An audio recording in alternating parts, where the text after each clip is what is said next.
નમસ્કાર,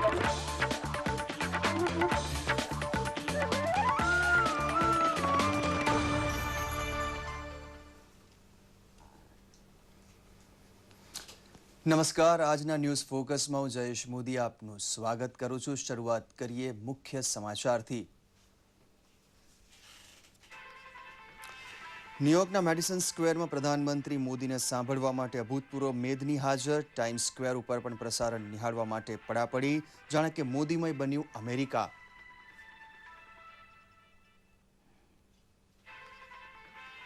તમિલનાડુના મુખ્યમંત્રી તરીકે જયલલિતાના ઉત્તરાધિકારી બનશે ઓ પનીરસેલ્વમ। બહુમતી ધારાસભ્ય અનુભવી નાણામંત્રી પર ઉતારી પસંદગી। સોમવારે સજા સામે અપીલ દાખલ કરશે જયલલિતા। ગૃહમંત્રી રાજનાથસિંહે કહ્યું, જમ્મુ કાશ્મીર માટે નવી પોલિસી તૈયાર કરશે મોદી સરકાર। ભાગલાવાદીઓ સાથે વાટાઘાટ માટે વિસ્ટીકાર નીમવાની પ્રથા બંધ કરવા માટેનો આપ્યો સંકેત। આજે ચોથું નોરતું એટલે આદ્યશક્તિ નવદુર્ગામાં કૃષ્ણમાંડ સ્વરૂપની આરાધનાનો દિવસ। શક્તિ વંદના માટે ગરબામય બન્યું ગુજરાત।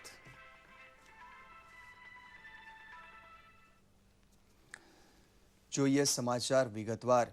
ન્યુયોર્કના મેડિસન સ્ક્વેરમાં પ્રધાનમંત્રી નરેન્દ્ર મોદીનું પ્રવચન શરૂ થવાને ઘડીઓ ગણાઈ રહી છે, ત્યારે ત્યાં હાજર પ્રત્યેક ગુજરાતી, પ્રત્યેક ભારતીયનો રાષ્ટ્ર સ્વાભિમાનનો જુસ્સો બુલંદ છે। 2 કલાકથી અગાઉથી લોકો સારી બેઠક મેળવવા પહોંચી ગયા હતા, તો ટિકિટ મળી નથી તેવા લોકો માટે ટાઈમ્સ સ્ક્વેરમાં વિશાળ વિડીયો સ્ક્રીન લગાવવામાં આવી છે। એક અંદાજ પ્રમાણે ભારતીય કુળના 30 લાખ લોકો અમેરિકામાં કાયમી વસવાટ કરે છે, જે તમામ એક યા બીજા સ્વરૂપે નરેન્દ્રભાઈના કાર્યક્રમોમાં જોડાવા માટે આતુર બન્યા છે।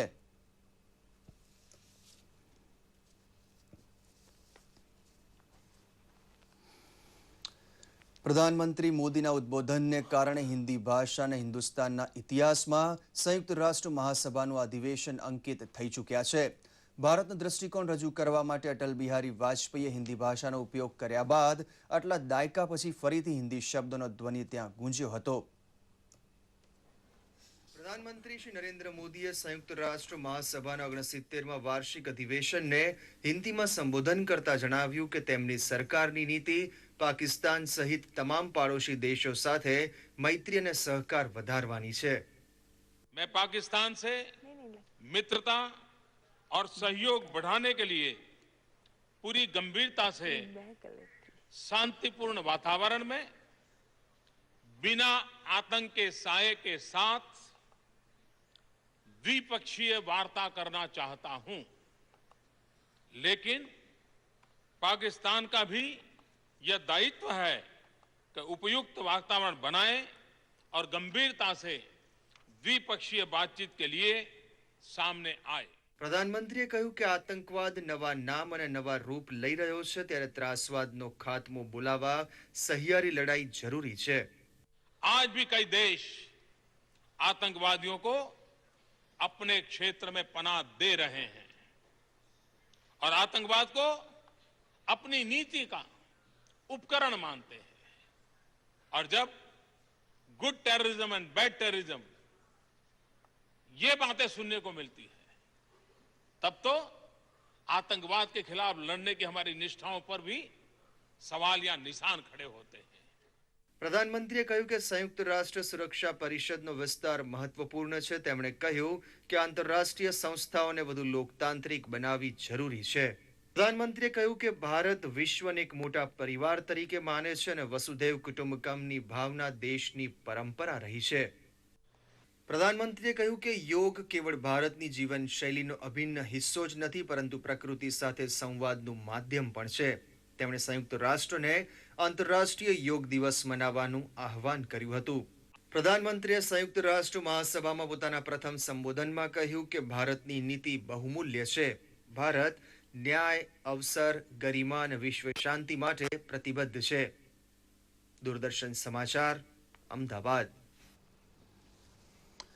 અમેરિકામાં વિવેકાનંદની માફક પ્રધાનમંત્રી મોદી પણ યુવાનોના પ્રેરણામૂર્તિ બની રહ્યા હતા। પ્રસ્તુત છે યુવા પેઢીને રોક કોન્સર્ટમાં રૂબરૂ થયેલા નરેન્દ્રભાઈના ઐતિહાસિક પ્રવચનની ઝલક।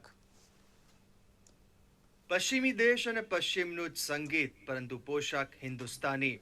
પ્રધાનમંત્રી નરેન્દ્ર મોદીએ શનિવારે ન્યુયોર્ક ખાતે યુવાનોને સંબોધન કર્યું, જેમાં તેમણે યુવાનોને બદલાવ લાવવા પ્રેરિત કર્યા હતા. પ્રસંગ હતો ગ્લોબલ સિટીઝન ફેસ્ટિવલ, જ્યાં હજારો લોકો દુનિયાભરમાંથી ગરીબી હટાવવાના સંકલ્પ સાથે એકત્ર થયા હતા. My greeting to all those watching on TVs, laptops, tablets and phones as well. પ્રધાનમંત્રીએ એ વાતની પણ ખુશી દર્શાવી હતી કે તેઓ કોઈ કોન્ફરન્સ રૂમને બદલે ખુલ્લી જગ્યામાં યુવાનો સાથે રૂબરૂ થયા છે. I'm truly delighted to be here in the open Central Park and not inside a closed conference room.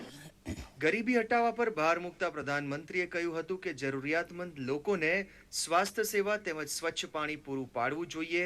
સાથે જ તેમણે ગ્લોબલ સિટીઝન ફેસ્ટિવલની પ્રશંસા પણ કરી હતી. I feel a current of hope in this park among you, for you to convert your thoughts into action. પ્રધાનમંત્રીએ પોતાનું સંબોધન સંસ્કૃતના એક શ્લોકથી પૂર્ણ કર્યું હતું. सर्वे भवन्तु सुखिनः, सर्वे सन्तु निरामया, सर्वे भद्राणि पश्यन्तु, मा कश्चित् दुर्भाग् भवेत्. ગ્લોબલ સિટીઝન ફેસ્ટિવલ એક વેબસાઇટ નેટવર્ક છે, જ્યાં દુનિયાભરના લોકોને ગરીબી નાબૂદી અંગે જાગૃત કરવામાં આવે છે.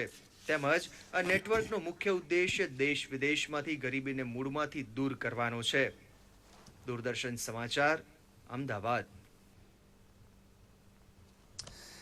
મિત્રો, આવો આપને લઈ જઈએ અમેરિકા, જ્યાં મેડિસન સ્ક્વેર ગાર્ડન ખાતેથી આપને જીવંત પ્રસારણ દેખાડીએ, જ્યાં સાંસ્કૃતિક કાર્યક્રમો ચાલી રહ્યા છે. We would now like to welcome the Gujarati Samaj of New York for this Rajasthani folk dance, choreographed by Mrs. Bharati Desai.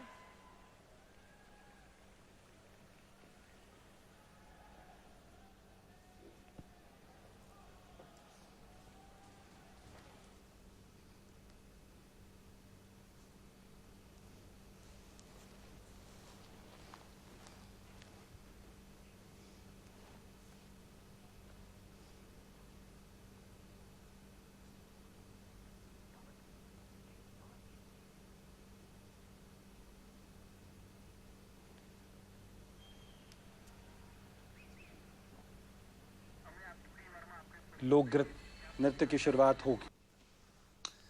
થોડી વારમાં ફરીથી આપણે પાછા અમેરિકા જઈશું. ત્યાં સુધી જોઈએ આપણા ભારતના સમાચાર. તામિલનાડુના નાણામંત્રી ઓ પનીરસેલ્વમની જયલલિતાના ઉત્તરાધિકારી તરીકે પસંદગી કરવામાં આવી છે. એઆઈએડીએમકેના ધારાસભ્યોની બેઠકમાં ઔપચારિકતા પૂરી કરવામાં આવી હતી. દરમિયાન મુખ્યમંત્રી જયલલિતાના વકીલ બી કુમારે પીટીઆઈને કહ્યું છે કે તેમના અસીલ સોમવારે કર્ણાટક હાઈકોર્ટમાં જામીન અરજી દાખલ કરી સજાનો અમલ રોકવા મનાઈ હુકમ માંગશે. દેખીતી આવક કરતા અનેક ગણી વધુ સંપત્તિ ધરાવવા બદલ તામિલનાડુના મુખ્યમંત્રી જયલલિતાને 4 વર્ષની સજા અને ₹100 કરોડનો દંડ ફટકારતો ચુકાદો આવ્યા બાદ તામિલનાડુમાં અશાંતિ ફાટી નીકળી છે. જમ્મુ કાશ્મીર વિશે મોદી સરકાર એક વિસ્તૃત અને નવી પોલિસીનું ઘડતર કરી રહી છે, તેમ ગૃહ રાજ્યમંત્રી રાજનાથસિંહે જણાવ્યું છે. ભાગલાવાદી જૂથો સાથે સંવાદ માટે વિષ્ટિકારનો ઉપયોગ કરવાની પ્રથા બંધ કરવાનો સંકેત આપતા શ્રી સિંહે કહ્યું હતું કે આ પ્રયોગથી ખાસ લાભ થયાનું જાણમાં નથી.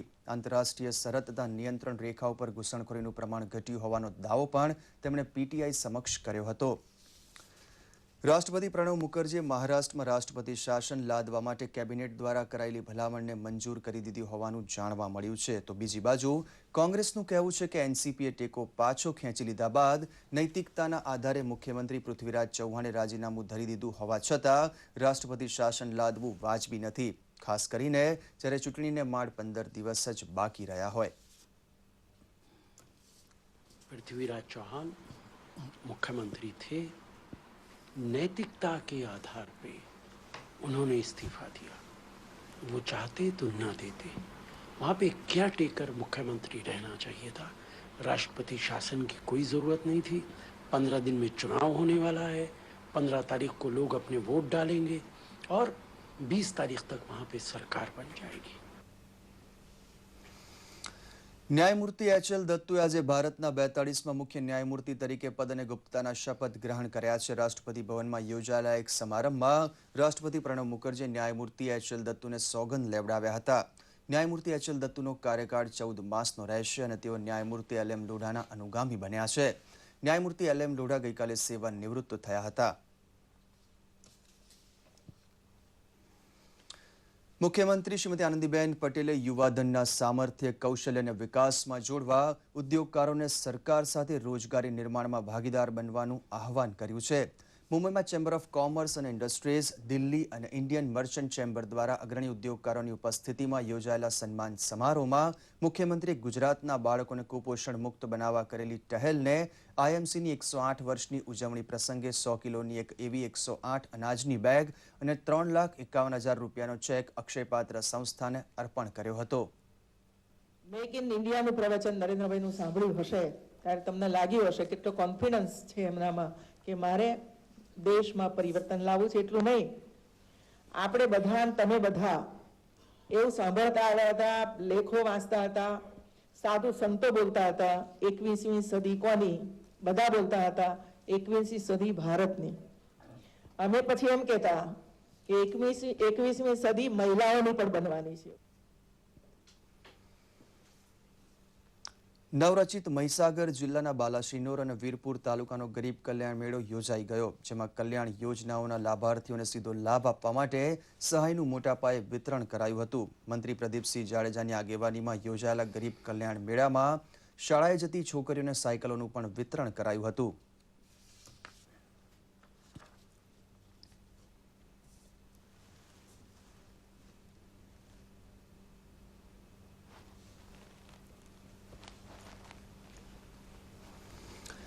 અમદાવાદ શહેરમાં સાબરમતી રિવરફ્રન્ટ ખાતે જૈન સમાજ દ્વારા 2 કરોડ નવકાર મંત્રનો સામૂહિક જાપ અને અનુષ્ઠાન યોજાઈ ગયા.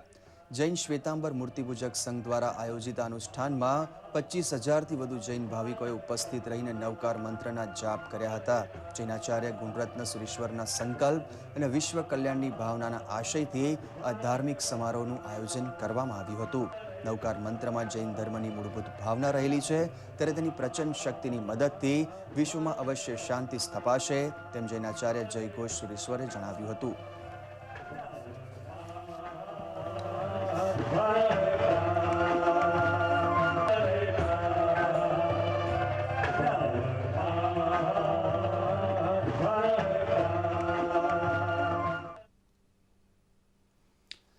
કાર્ડિયો હોમોપ્લસ હૃદયરોગ નિવારણ કેન્દ્ર તથા હેપી હાર્ટ સપોર્ટ ગ્રુપ દ્વારા આજે વર્લ્ડ હાર્ટ ડેના ઉપક્રમે અમદાવાદમાં એક રેલીનું આયોજન કરવામાં આવ્યું હતું. ભારતીય સ્ટેટ બેંક ઓફ ઇન્ડિયાના મુખ્ય મહાપ્રબંધક A.N. અપૈયાએ રેલીને પ્રસ્થાન કરાવ્યું હતું. આ રેલીમાં ડોક્ટર ઉપરાંત યુવાનોએ ભાગ લીધો હતો. યુવાનોમાં રોગનું પ્રમાણ દિવસે ને દિવસે વધી રહ્યું છે, ત્યારે હૃદય રોગને કેવી રીતે નિવારી શકાય અને તેને કેવી રીતે અટકાવી શકાય તેનો સંદેશ બેનરો દ્વારા પ્રદર્શિત કરવામાં આવ્યો હતો. ડોક્ટર શૈલેષ દેસાઈએ જણાવ્યું હતું કે યુવાનોમાં અભ્યાસની સાથે શારીરિક કસરત કરવાથી આ રોગ થતો અટકાવી શકાય છે. શહીદ આઝમ ભગતસિંહની આજે 107મી જન્મ જયંતિ છે. દેશભરમાં તેમને શ્રદ્ધાંજલિ આપવા વિવિધ કાર્યક્રમો યોજાયા હતા. એક કાર્યક્રમ યોજવામાં આવ્યો હતો, જેમાં મોટી સંખ્યામાં વિદ્યાર્થીઓએ ઉપસ્થિત રહીને શહીદ ભગતસિંહને પુષ્પાંજલિ અર્પી હતી. આ પ્રસંગે શહીદ ભગતસિંહના જીવન આધારિત એક ચિત્ર પ્રદર્શન પણ યોજાયું હતું અને શૌર્ય ગીતોનું ગાયન કરવામાં આવ્યું હતું. પ્રધાનમંત્રી નરેન્દ્ર મોદીએ વીર ભગતસિંહને શ્રદ્ધાંજલિ અર્પણ કરવા સાથે જણાવ્યું હતું કે હું ભારતના બહાદુર પુત્ર શહીદ ભગતસિંહની જયંતિ પર તેમને નમન કરું છું. તેમની અમર દેશભક્તિ અને સાહસ હંમેશા પ્રેરિત કરતા રહેશે.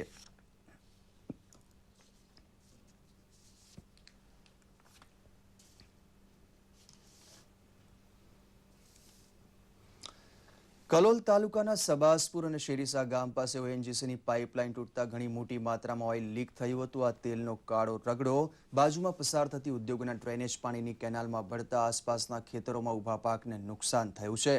ઓઇલ લીકેજ સ્થળે આગ પણ લાગતા ભાજપા અગ્રણી ગમાજી ઠાકોરે ઓએનજીસીમાં રજૂઆત કરી હતી. પરિણામે અધિકારીઓએ સ્થળની મુલાકાત લઈને યોગ્ય વળતર આપવાની ખેડૂતોને બાંહેધરી આપી છે, પરંતુ જો વળતર નહીં ચૂકવાય તો ગામના લોકો ઉગ્ર આંદોલન કરશે, તેમ ગમાજી ઠાકોરે જણાવ્યું હતું.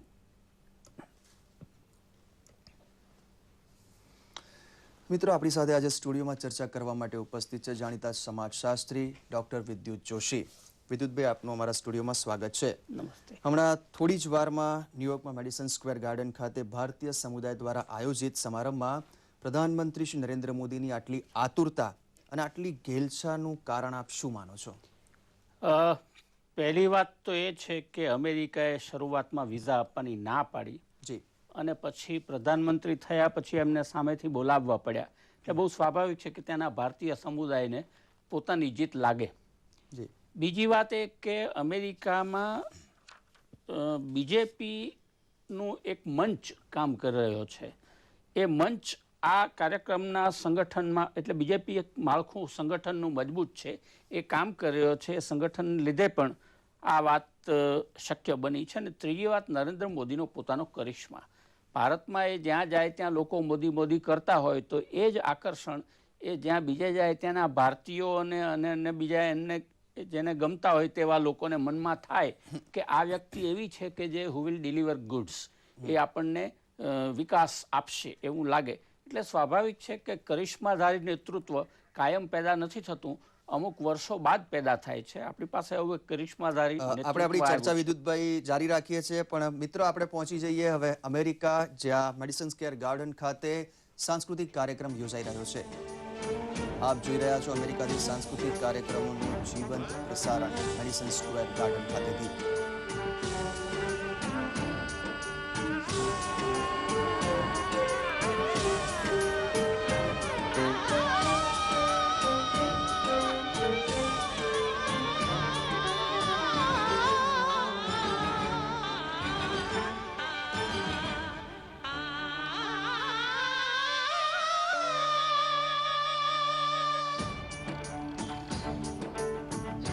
जब छीना मल्हार किसी ने झूम के सावन आया,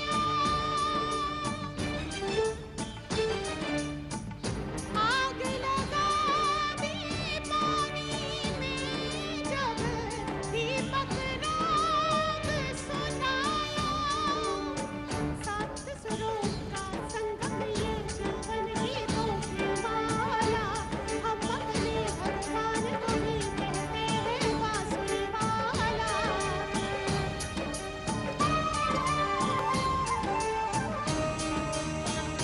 ये मेरा इंडिया, I love India, ये मेरा India, I love my India, ये दुनिया एक दुल्हन, ये दुनिया दुल्हन दुल्हन के माथे की बिंदिया, ये मेरा મિત્રો, આપ જોઈ રહ્યા છો અમેરિકાના મેડિસન સ્ક્વેર ગાર્ડન ખાતેનું જીવંત પ્રસારણ છે. અત્યારે હાલ પરફોર્મ કરી રહી છે ભારતની જાણીતી ગાયિકા કવિતા કૃષ્ણમૂર્તિ.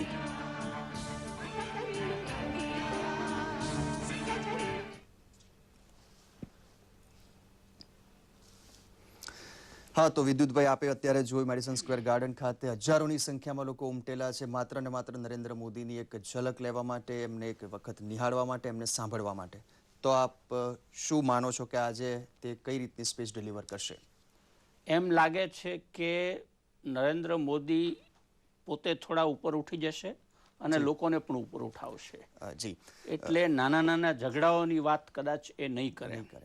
પાકિસ્તાનની વાત નહીં કરે, પોતાને આમંત્રણ શરૂઆતમાં નહોતું આપ્યું તેની વાત પણ નહીં કરે. જી પણ અમેરિકામાં વસતા ભારતીયોએ અમેરિકાને અને ભારતને બંનેને વફાદાર રહીને કરવું જોઈએ તેની વાત કરશે. ભારતીય સંસ્કૃતિના પ્રસારની વાત કરશે, ભારતીય મૂલ્યોની વાત કરશે. જી આપે જોયું હશે કે યુથ ફેસ્ટિવલના કાર્યક્રમમાં પ્રવચન કરતા એમણે સંસ્કૃતનો શ્લોક કહ્યો હતો. યુનોમાં એમણે હિન્દીમાં પ્રવચન આપ્યું હતું. જી એટલે ભારતીય સંસ્કૃતિનો ફેલાવો થાય એવી કોઈ પણ આ પ્રકારના નેતાની ઈચ્છા હોય એટલે એ એવી વાતો કરશે કે જે થોડી ભારતીય આધ્યાત્મિકતાની હોય, થોડી ભારતીય યોગની હોય, થોડી ભારતીય સંસ્કૃતિની હોય, થોડી ભારતીય કુટુંબના મૂલ્યની હોય અને ભારત અને અમેરિકાના સંબંધોની વાત હોય. આવી વાતો એ કદાચ કરે એવું મને લાગે છે. વિદ્યુતભાઈ, આપણે વાત કરી, તમે આપે વાત કરી ત્યારે પાકિસ્તાન વિશેની, તો વાત કરીએ ગઈકાલના સંયુક્ત રાષ્ટ્ર મહાસભામાં પ્રધાનમંત્રીશ્રીના સંબોધનની. એમાં તેમણે જે ભાષણ આપ્યું અને તેમાં બી પર્ટિક્યુલરલી પાકિસ્તાન અંગે જે એમણે વક્તવ્ય આપ્યું, તો તે વિશે આપ શું માનો છો? આપને કેવું લાગ્યું? હું એના થોડાક બેકગ્રાઉન્ડમાં જાઉં. હા. 1947માં જ્યારે કાશ્મીર પર આક્રમણ કર્યું એ પહેલાં કાશ્મીરના રાજા હરિસિંહે ભારતમાં ભળવાની વાત નહોતી કરી. જી. એમણે એવું કહ્યું હતું કે હું સ્વતંત્ર રહીશ, કાશ્મીરમાં પણ નહીં ભળું અને ભારતમાં પણ નહીં ભળું, પણ હું સ્વતંત્ર રહીશ. પણ જ્યારે કાશ્મીર પર પાકિસ્તાનનું લશ્કર આક્રમણ કરવા માંડ્યું ત્યારે એ ગભરાયા અને તે વખતે તત્કાલ એમણે ભારત સાથે મંત્રણાઓ યોજી અને મંત્રણામાં એમ કહ્યું કે કાશ્મીર મારે આ રીતે રાખવું છે અને હું આ બે કેટલીક શરતોએ, એનો પોતાનો પ્રધાનમંત્રી હોય, એનો પોતાનો ફ્લેગ હોય, આજે 370મી કલમની જે આપણે ચર્ચા થઈ છે તે હોય, એટલે એ શરતો સાથે રાજા હરિસિંહ ભારતમાં ભળ્યા હતા અને બંધારણમાં પછી એ કલમ સામેલ પણ કરવામાં આવી. પણ પાકિસ્તાનના લશ્કરો અચાનક આવી ગયા એટલે આંતરરાષ્ટ્રીય સ્તરે હલચલ થઈ એવી ક્ષણોમાં નહેરુએ યુનોમાં આ મુદ્દો રિફર કર્યો. મારો એવો આછી સ્મૃતિ છે કે સરદાર પટેલે મુદ્દો યુનોમાં રિફર કરવાની ના પાડી હતી. કારણ કે 1947થી મુદ્દો યુનોમાં છે. નહેરુને એમ હતું કે રશિયા અમારું મિત્ર છે, અમને ટેકો કરશે, વીટો વાપરશે, વીટો વાપર્યો પણ ખરો, પણ એ મુદ્દાનો કોઈ ઉકેલ નથી લાવી શક્યો. યાદ રાખજો, બે રાષ્ટ્રો વચ્ચેના જે ઝઘડાઓ હોય તેનો સાચો ઉકેલ બે રાષ્ટ્રો વચ્ચેની મંત્રણા થકી જ આવી શકે, કોઈ ત્રીજું માણસ ન કરી શકે. જેમ પતિ પત્નીના લગ્ન ઝઘડો હોય તો એ પતિ પત્ની જ સોલ્વ કરી શકે, બીજા મદદ કરી શકે પણ સોલ્વ ન કરી શકે. એમ બે રાષ્ટ્રોનો ઝઘડો બે રાષ્ટ્રો જ હલ કરી શકે. એટલે મોદીએ બહુ સાચું કહ્યું કે યુનોમાં આ મુદ્દો લાવવાનો કોઈ અર્થ નથી. પાકિસ્તાને યુનોમાં રિફર કર્યું તો હવે યુનો શું પગલાં લેશે? યુનો આદેશ તો આપી શકે નહીં ભારતને, કારણ કે યુનોની એક ક્ષમતા નથી કે કોઈ પણ દેશને આદેશ આપી શકે. બહુ તો એ ઠરાવ કરી શકે કે આમ થવું જોઈએ. એટલે સાચો મુદ્દો તો એ જ છે કે બે રાષ્ટ્રો વચ્ચે મંત્રણા થાય, બંને પોતાના સહ અસ્તિત્વને સ્વીકારે, બંને પોતાના વિકાસને સ્વીકારે અને શાંતિમય રીતે, મૈત્રીપૂર્ણ રીતે પોતાના સંબંધો આગળ ચાલુ રાખે.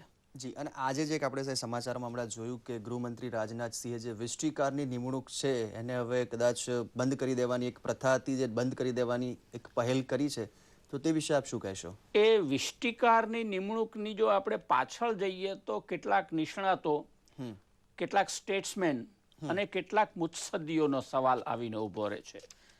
અમેરિકામાં મને ખબર છે કે આવી વિસ્ટીકારોની એક હરોળ પેદા થઈ હતી ને ભારતમાં આવા વિસ્ટીકારો આવતા પણ હતા. કાશ્મીર મુદ્દે જે લોકો વધુ સમજણ ધરાવે છે તેવા કેટલાક વિસ્ટીકારો દ્વારા આ કરવું. વચ્ચે યુપીએ સરકારે 3 જણાની એક સમિતિ પણ બનાવી હતી, દિલીપ પડગાંવકરને એ બધાની, કે જે કાશ્મીરમાં જાય, કાશ્મીરના લોકોને સાંભળે, એની વાત રજૂ કરે. પણ અત્યાર સુધી આવા વિસ્ટીકારોમાં બે બાબતો જોવામાં આવી છે. એક બાબત તો એ છે કે કોઈ વિસ્ટીકાર સરકારના મુદ્દાને રિપ્રેઝેન્ટ કરતો હોતો નથી ડાયરેક્ટલી, એ એની પોતાની ઇન્ડિપેન્ડન્ટ અલગ સમજણ હોય છે અને ક્યારેક વિસ્ટીકાર પોતે એનો ભાગ બની જતો હોય છે, સમસ્યાનો ભાગ બની જતો હોય છે. નક્સલવાદીઓમાં પણ એવું બન્યું કે નક્સલવાદ અને સરકાર સાથે જે લોકો વિસ્ટીકાર તરીકે ગયા તે કંઈક વચ્ચેનો ઉકેલ લાવવા માગે, કંઈક તડજોડ કરવા માગે, કંઈક સમાધાન કરવા માગે, આવી વાત હતી. એટલે જ્યારે ચર્ચા થાય ત્યારે જે પ્રશ્ન છે તે પ્રશ્નના લોકો અને સરકાર એમની વચ્ચે ડાયરેક્ટ ચર્ચા થાય તો જ ઉકેલ આવે, એવી એક પોલિસી હવે ઉભરી રહી છે અહીંયા. આપણે બીજા સમાચારની વાત કરીએ તો તામિલનાડુની અંદર નવા મુખ્યમંત્રી તરીકે AIADMK ઓ પનીરસેલ્વમનું નામ નક્કી કર્યું છે. તો જયલલિતાને થયેલી સજા અંગે આપનું શું માનવું છે? પહેલો પ્રશ્ન. અને બીજું, જયલલિતાની રાજકીય કારકિર્દી વિશે શું કહેવું છે? પહેલી વાત પહેલા કરું. 18 વર્ષ પહેલા સુબ્રમણ્યમ સ્વામીએ જયલલિતાની સંપત્તિ આવક કરતાં વધારે છે તેવો કેસ દાખલ કર્યો. પહેલી વાર એમની સંપત્તિ 3 કરોડની થઈ, બીજી ચૂંટણીમાં એમની સંપત્તિ 66 કરોડની થઈ અને અત્યારે તો એમને ત્યાંથી જે સોનું ને એ બધું પછીથી પકડાયું, આ કેસમાં જે આધાર છે તે તો 750 કિલો ચાંદી, 3 કિલો સોનું, 28 કિલો સોનું, આવું બધું પકડાયું હતું. એટલે અમર્યાદ સંપત્તિ થઈ અને જજને સલામ કરવી પડે કે તેમણે બહુ નિર્ભય રહીને આ ચુકાદો આપ્યો છે. આપને યાદ હશે કે લાલુ યાદવ સામે પણ એક આવો ચુકાદો આપ્યો, જેલમાં ગયા એને પછી એમણે રબડી દેવીને પોતાનું સામ્રાજ્ય આપ્યું ને હવે એ જામીન પર છૂટ્યા છે. આ કેસ એવો છે કે અમુકથી વધારે સજા હોવાથી જામીન પર છૂટી શકાતું નથી. એટલે એ કદાચ જયલલિતા જામીન પર ન છૂટે પણ અપીલમાં જવાની એમને પરમિશન મળે એટલે આ રાજ્ય તો એમણે ગુમાવવું જ પડશે. એટલે આ વખતે ગુમાવ્યા પછી ફરી પાછું 3 વર્ષથી વધારાની સજા હોવાથી હવેની ચૂંટણી જો 6 વર્ષ પહેલા આવશે તો એ પણ એમણે ગુમાવવી પડશે. 10 વર્ષ સુધી એ સીએમ નહીં થઈ શકે. જી વિદ્યુતભાઈ અમારા સ્ટુડિયોમાં આવ્યા આટલી વિસ્તૃત ચર્ચા કરી તે બદલ આપનો ખૂબ ખૂબ આભાર. ધન્યવાદ. મિત્રો સમાચારમાં આગળ વધીએ. નવરાત્રીના ગરબામાં કોમી એકલાસનું અનોખું દ્રષ્ટાંત બન્યું છે જૂનાગઢ, જ્યાં મુસ્લિમ આયોજકો દ્વારા છેલ્લા 45 વર્ષથી ગરબી કરવામાં આવે છે. જૂનાગઢમાં નરસિંહ મહેતાના ચોરાની ગરબીમાં મુસ્લિમ દીકરીઓ ભાવપૂર્ણ બની માતાજીની આરાધના કરે છે. છેલ્લા 45 વર્ષથી હિન્દુ મુસ્લિમ સમાજના લોકો સહિયારું આયોજન કરી બંને કોમની દીકરીઓ માટે પ્રાચીન ગરબી યોજે છે, જેમાં કાચ ઉપર રાસ, બેઠા રાસ, સળગતી ઈંડોણી અને ટીપણી રાસ આકર્ષણનું કેન્દ્ર બને છે. રોશનીની ઝાકઝમાળ વચ્ચે અહીં શરદ પૂર્ણિમા સુધી પ્રાચીન નવરાત્રી મહોત્સવ ઉજવાય છે. ગરબીમાં રહેવાનો બહુ શોખ છે. જય ચામુંડા ગરબી મંડળ ટ્રસ્ટ અહીં 45 વર્ષથી ચાલુ છે. હું હિન્દુ મુસ્લિમ મળીને રમીએ છીએ. નાનપણથી અહીંયા રહું છું. અહીંયા હિન્દુ મુસ્લિમ બધા સાથે અમે એક સાથે ગરબી રમીએ છીએ. નવરાત્રી જેમ જેમ આગળ વધતા જાય તેમ તેમ ખેલૈયાનો ઉત્સાહ પણ વધતો જાય છે. આજે ચોથું નોરતું એટલે કે માં કુષ્માંડાનો દિવસ. જોઈએ શું છે આ દિવસનું મહત્વ. યાદેવી સર્વભૂતેષુ કુષ્માંડા રૂપેણ સંસ્થિતા નમસ્તસ્યૈ નમસ્તસ્યૈ નમસ્તસ્યૈ નમો નમઃ. નવદુર્ગામાં ચોથું સ્વરૂપ એટલે માં કુષ્માંડા. માં કુષ્માંડા એટલે એક એવી દૈવી શક્તિ જેણે પોતાના દિવ્ય સ્મિતથી આખા બ્રહ્માંડની રચના કરી છે.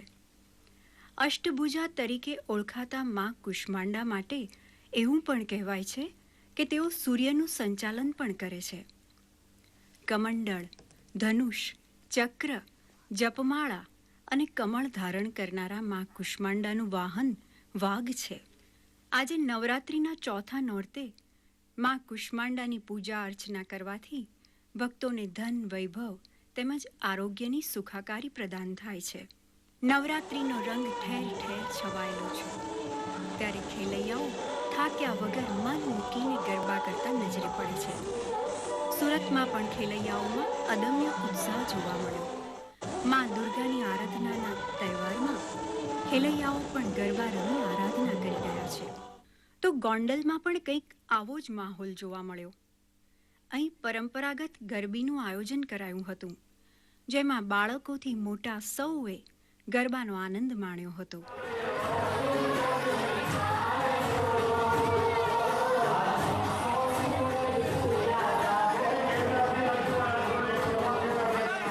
બીજી તરફ માત્ર ઢોલ, હાર્મોનિયમ અને મંજીરા જેવા વાદ્યો વડે ગરબા ગાવાની પરંપરા વડોદરાની MS યુનિવર્સિટીની ફેકલ્ટી ઓફ ફાઇન આર્ટ્સમાં આજે પણ અખંડ છે.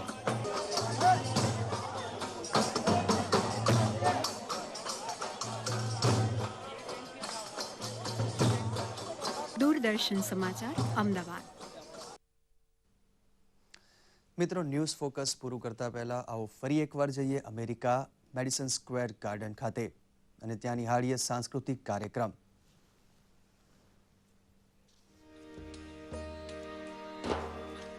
We bang and drum, whisper and hum. We are fierce. What if we could heal the earth? We can spark a revolution with kindness.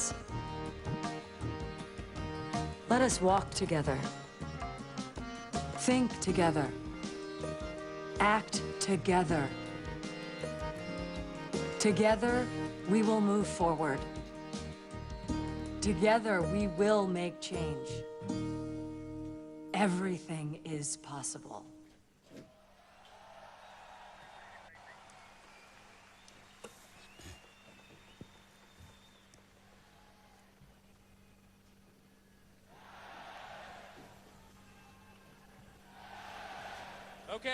Okay. He's already been... અંતમાં મુખ્ય સમાચાર ફરી એકવાર. ન્યુયોર્કના medicine સ્ક્વેરમાં પ્રધાનમંત્રી મોદીને સાંભળવા માટે અભૂતપૂર્વ મેદની હાજર. ટાઈમ સ્ક્વેર ઉપર પણ પ્રસારણ નિહાળવા માટે પડાપડી. જાણે કે મોદીમય બન્યું અમેરિકા.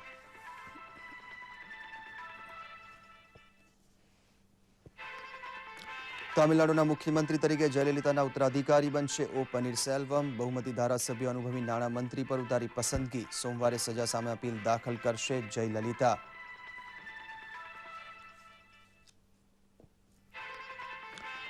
ગૃહમંત્રી રાજનાથસિંહે કહ્યું, જમ્મુ કાશ્મીર માટે નવી પોલિસી તૈયાર કરશે મોદી સરકાર. ભાગલાવાદીઓ સાથે વાટાઘાટ માટે વિસ્ટીકાર નીમવાની પ્રથા બંધ કરવા માટેનો આપ્યો સંકેત.